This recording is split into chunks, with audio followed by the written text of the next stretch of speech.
Voilà, Monsieur Kadadi, vous venez de suivre avec nous ce reportage. Les travaux du séminaire ont pris fin hier.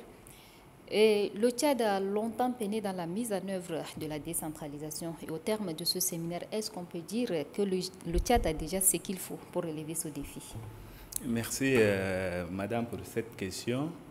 Avant de répondre vraiment à la question, il convient de se demander pourquoi le gouvernement a organisé ce séminaire national sur la décentralisation. En organisant ce séminaire national sur la décentralisation, le gouvernement voudrait que chaque acteur joue le rôle qui est le sien dans le processus de décentralisation. C'est pourquoi ce séminaire a regroupé tous les acteurs concernés par la question de la décentralisation. Vous avez les autorités gouvernementales, beaucoup plus les ministères, les ministres gérant les départements sectoriels intéressés par la question de la décentralisation, les représentants des parlements, Sénat, Assemblée nationale, les collectivités, les partis politiques, les partenaires techniques et financiers. Et il est question d'avoir une vision commune du processus de la décentralisation. Raison pour laquelle au menu de ce séminaire, il y a eu des thématiques liées aux différents aspects du processus de décentralisation. Et in fine, il y a eu une feuille de route qui a été déclinée en 3 axes avec 32 actions prioritaires à mettre en œuvre pour assurer le processus de la décentralisation. Vous voulez de suivre le reportage. Par-dessus tout, il y a cette volonté politique affirmée du chef de l'État, le maréchal du Tchad, de conduire le processus de décentralisation à bon terme. Donc, à partir de là, nous pouvons dire que tous les ingrédients sont réunis pour que la décentralisation soit vraiment une réussite. Donc, à mon avis, si la feuille de route est mise en œuvre telle que voulue par les plus hautes autorités, il n'y aura pas de blocage.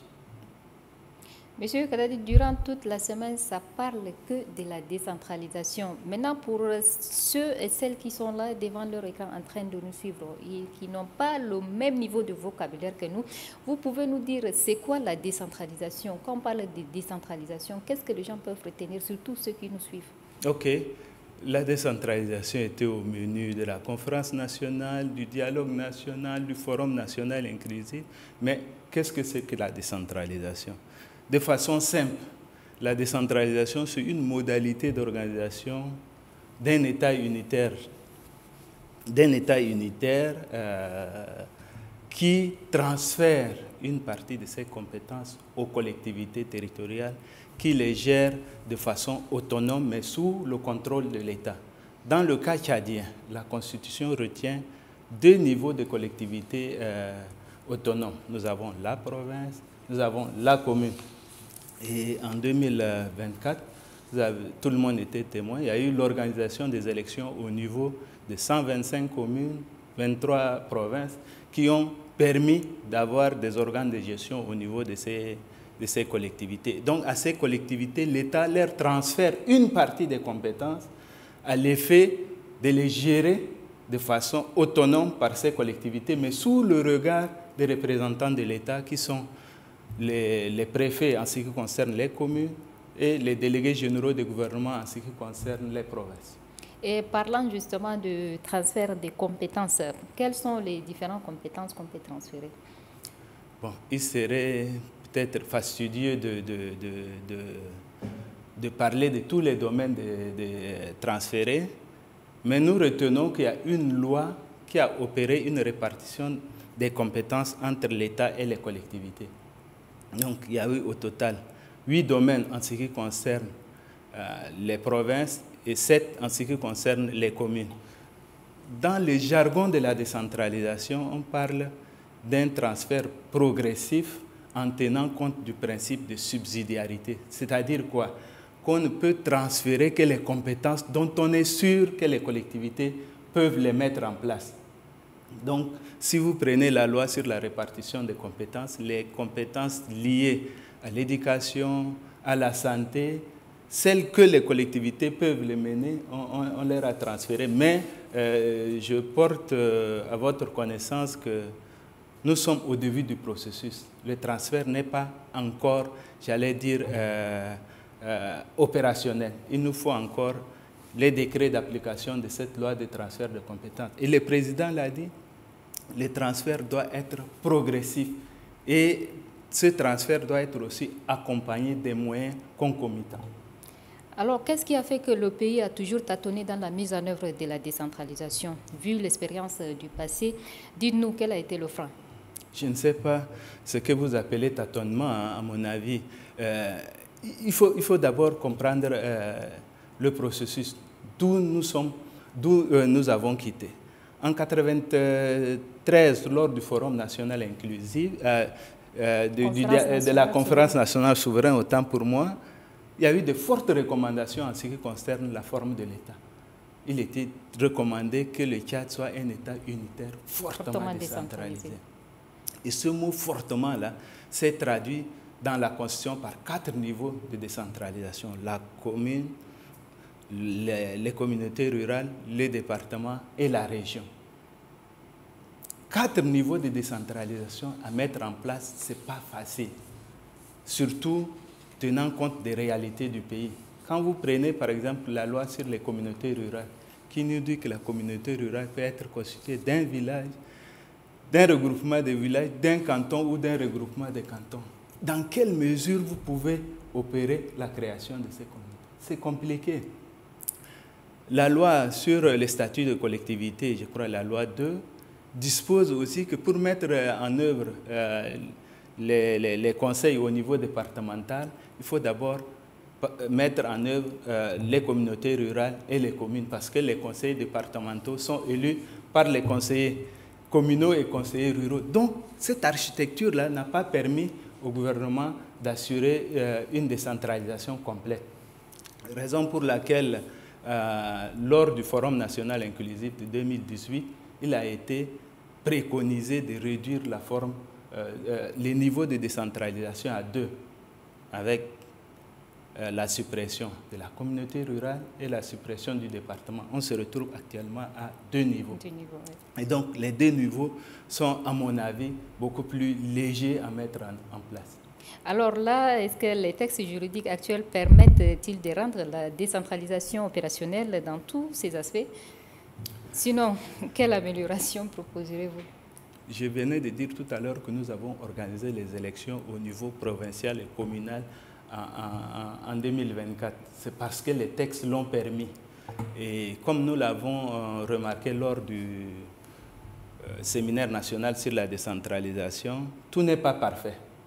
Exactement. Tout n'est pas parfait et nous avons des textes qui sont là, qui existent, mais qui ont besoin d'un retoilettage. Nous avons des textes qu'il faut prendre. Mais à l'instant T, nous avons des communes et des provinces qui fonctionnent. Mais maintenant, il est question de relire les textes, il est question de renforcer ce corpus juridique à l'effet de le rendre beaucoup plus opérationnel. Et là, quels sont les axes forts à retenir dans la feuille de route qui sanctionne les travaux de ce séminaire? Voilà.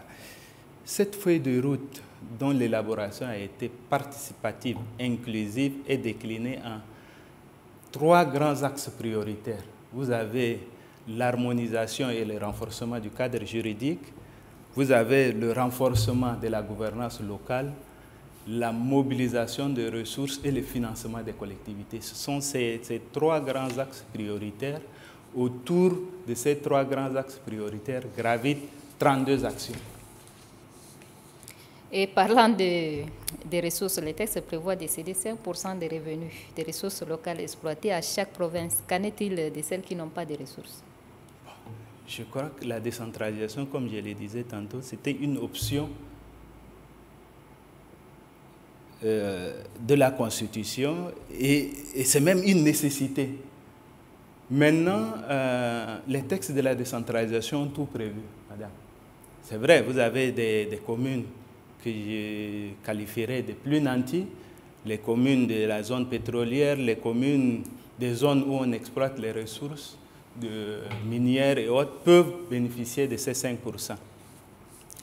Mais la loi aussi a prévu ce qu'on appelle le mécanisme de péréquation qui permet de rééquilibrer la situation au profit des communes qui ne sont pas assez nanties. Donc, il y aura un texte sur la péréquation qui va être adopté, qui permettrait à ce que les collectivités autonomes qui n'ont pas assez de ressources bénéficient par le biais de la péréquation des ressources pouvant leur permettre de gérer les affaires au niveau de leur territoire. Parce que on ne peut pas faire une décentralisation déséquilibrée à l'échelle nationale. Et là, entre les communes et les conseils provinciaux, qui gèrent les ressources issues de 5%, si la gestion revenait à l'un ou à l'autre, qui contrôle qui? Et quels sont les mécanismes de contrôle prévus à cet effet? Merci pour cette question. À l'état actuel de la législation, les 5% sont gérés par les conseils provinciaux, à charge pour les conseils provinciaux de redistribuer aux communes de leur ressort. Mais l'acteur principal de gestion des 5%, c'est le conseil provincial. Maintenant, quant à la question de qui contrôle qui, à mon avis, nous avons les mécanismes de contrôle institués par l'État qui sont clairs.